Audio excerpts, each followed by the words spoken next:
आज आपण करणार आहोत मुरमुऱ्यांचे पोहे. 5 मिनिटात मुरमुऱ्यांना भिजू द्यायचे. शेंगदाणे, कांदा, शेंगदाणे परतून घ्यायचे आधी, थोडेसे मरून कलर करायचा.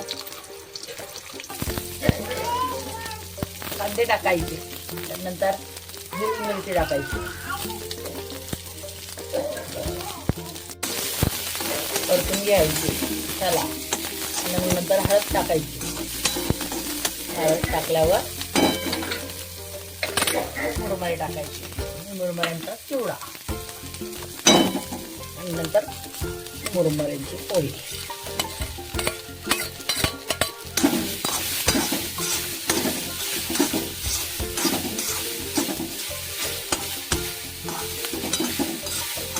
तसंच मुरमुऱ्यांचा पोहे करायचे.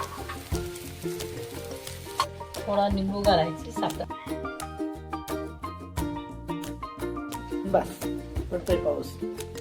कोथिंबीरचा